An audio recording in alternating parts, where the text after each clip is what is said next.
If you are looking different in your iPhone shopping journey, the iPhone 17 Pro Max has you covered.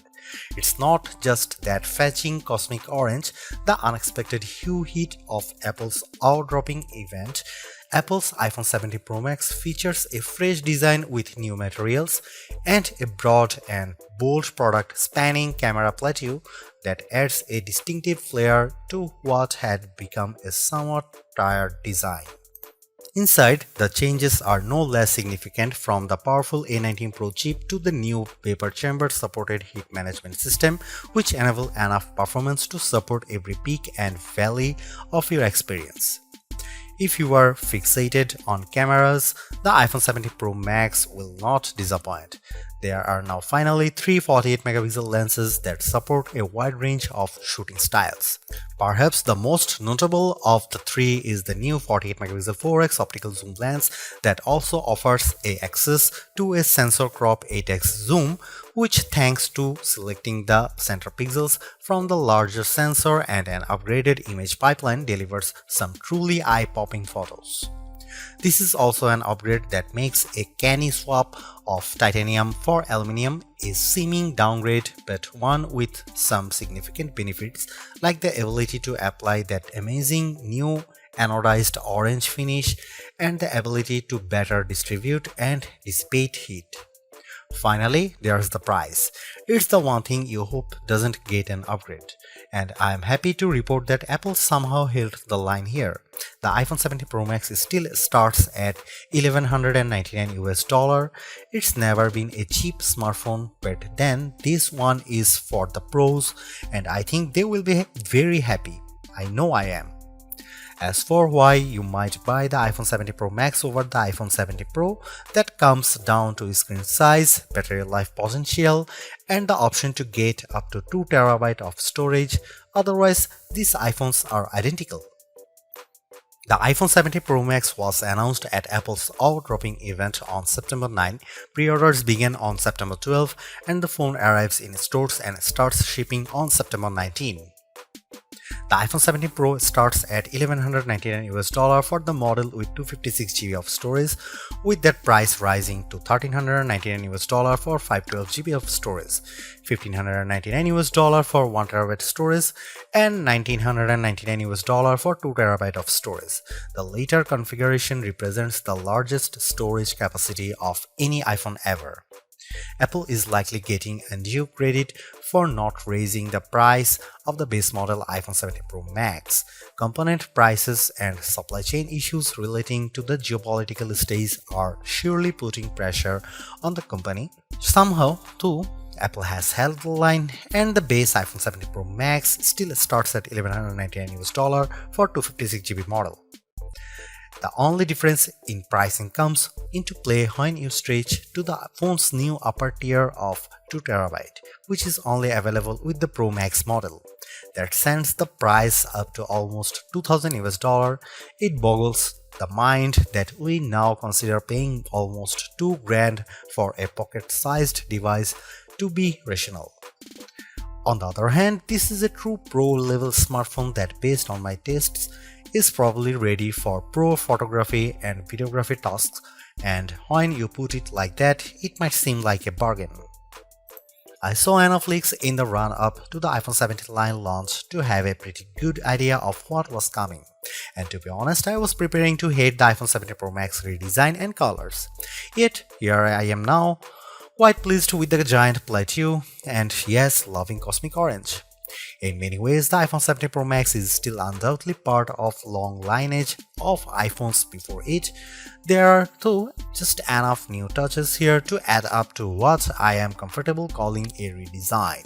Starting with the back, there's the now nearly full-width plateau that's both a bold design touch but also a practical measure, in that underneath there's now more space for upgraded components like refreshed tetraprism that supports a new, longer telephoto lens.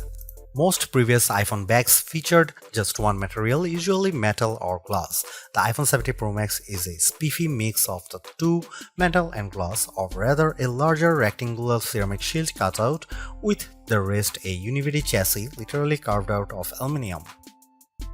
Instead of a titanium band surrounding a frame, components, and the front and back glass, the iPhone 17 Pro Max's back cascades seamlessly to the side and even curves just a bit around the front to meet the Ceramic Shield 2 screen covers, which reportedly will better protect it from scratches.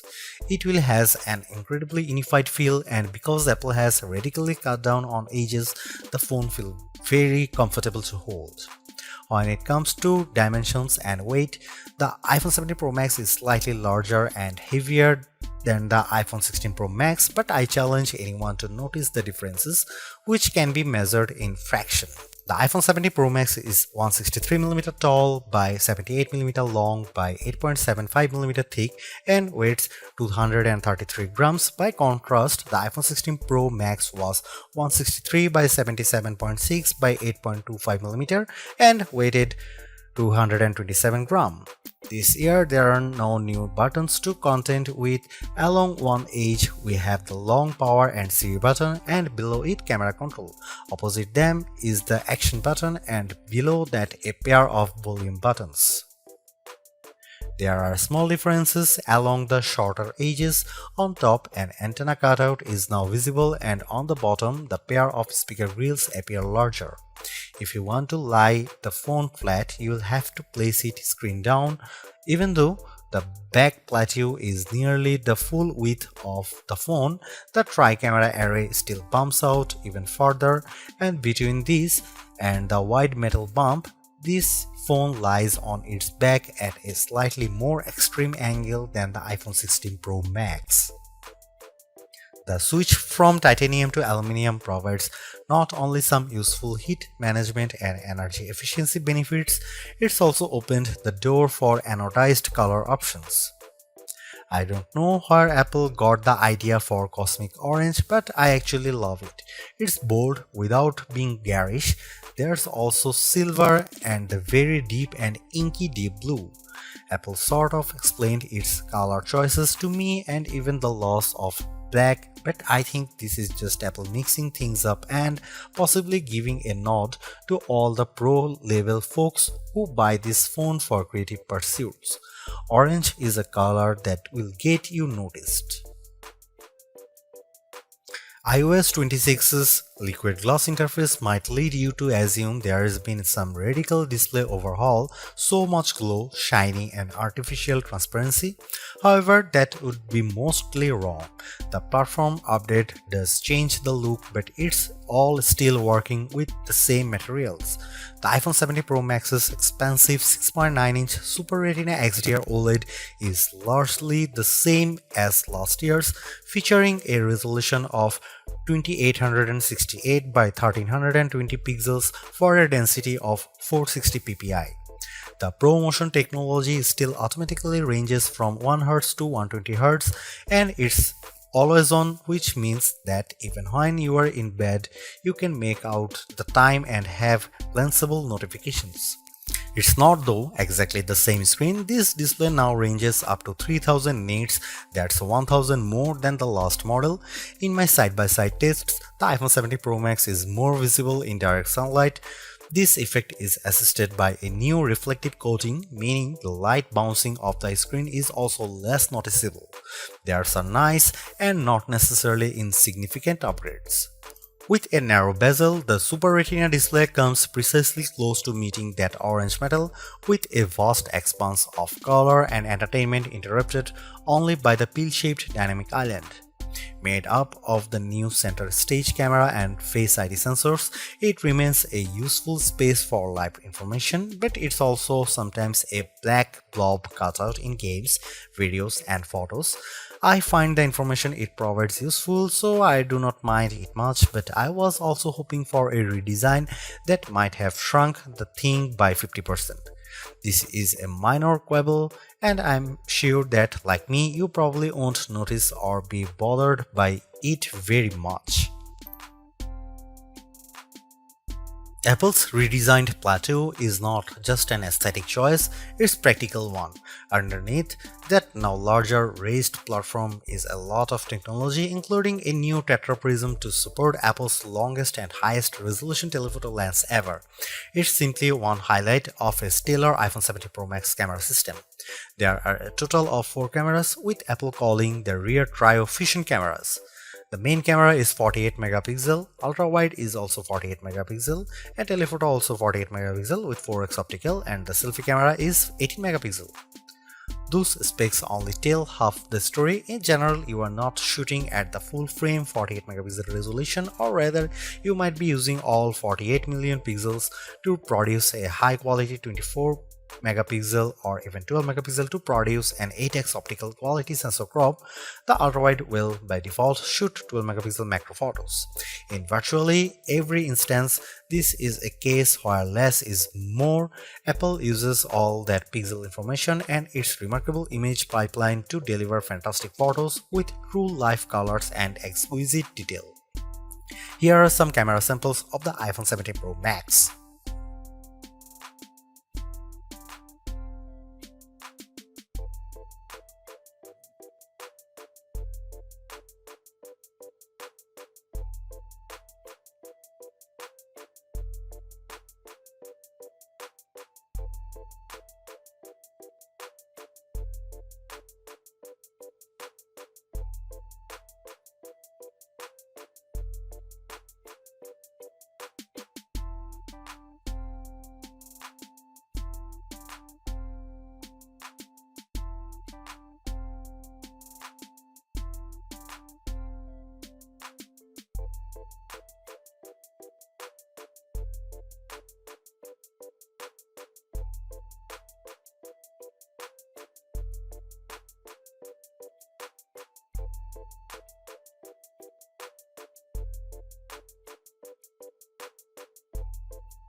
Few things contributes to the new look and feel of the iPhone 17 lineup as much as iOS 26.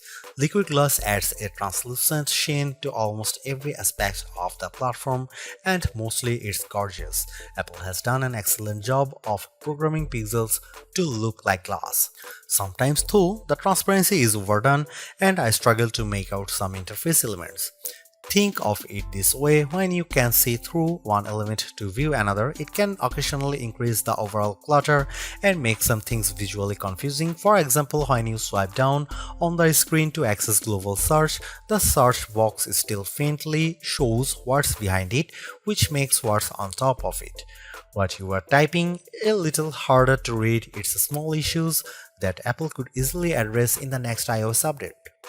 In some cases too, like the new first-party app icons, control center, and dock, iOS 26 is a welcome update that gives everything a little polish without throwing out the most recognizable elements.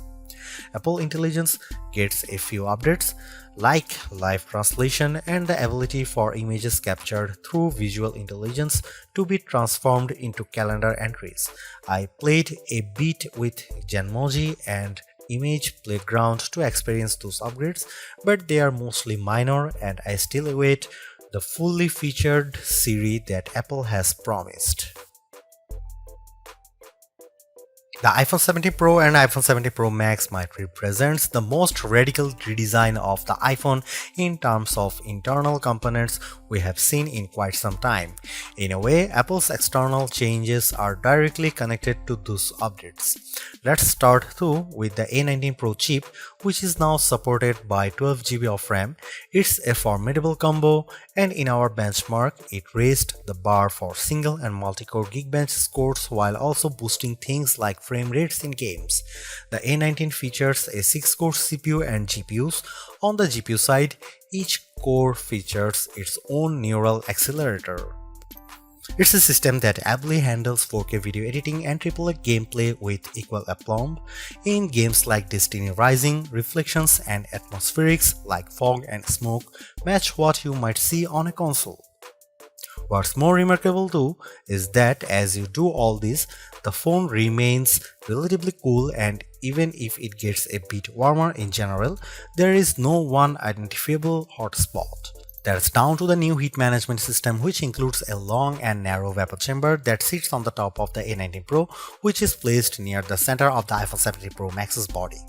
As the A19 Pro heats up, the water inside the vapor chamber absorbs the heat and vaporizing the water, which then condenses on the other end of the chamber.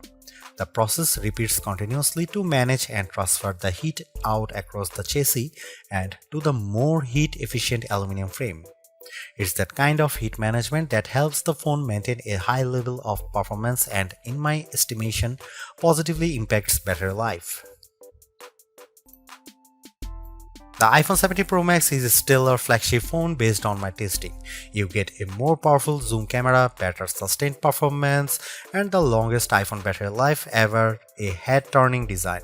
The iPhone 17 Pro Max is still behind the competition on AI, and it's a bit thick and heavy, but overall it is easily one of the best big screen phones yet.